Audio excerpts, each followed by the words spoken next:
Hello বন্ধুরা, আজকে আমি তোমাদের সঙ্গে শেয়ার করব আর মাছের ঝাল। তো দেখো, এখানে আমি আর মাছগুলোকে ভালো করে লাল করে ভেজে নিচ্ছি।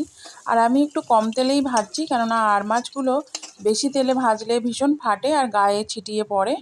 তো দেখো, ভাজা হয়ে গেছে, তুলে নিয়েছি। ওর মধ্যেই আর একটু তেল দিয়ে গরম করে নিয়ে ওর মধ্যে দিয়ে দিলাম পেঁয়াজ কুচি। বেশ অনেকটা পরিমাণেই পেঁয়াজ কুচি আমি দিয়েছি। পেঁয়াজগুলো হালকা হালকা ভেজে নিয়েছি। এবার ওর মধ্যে একটু নুনও দিয়ে দিয়েছি।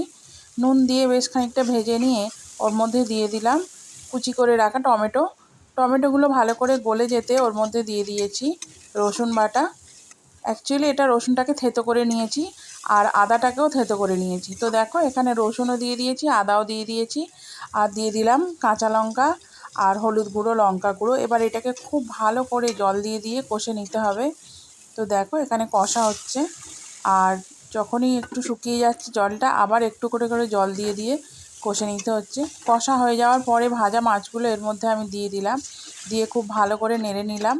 তারপরে একটু জল দিয়ে কষে ওর মধ্যে দিয়ে দিলাম বেশ পরিমাণ মতো একটু জল, কারণ এটা খুব একটা ঝোল হয় না, একটু গায়ে গায়ে শুকনো মতো হয়। তো সেই জন্য জলের পরিমাণটা কমই দিয়েছি। এবার তোমরা যে যেরকম খাবে সেরকমভাবে বানাতে পারো। তো রেডি হয়ে গেছে আমাদের আর মাছের ঝাল। একটু ধনেপাতা দিলে ভালো হতো, যেহেতু আমার কাছে ছিল না তাই আমি দিতে পারিনি। তো কেমন লাগলো অবশ্যই কমেন্ট করে জানাবে।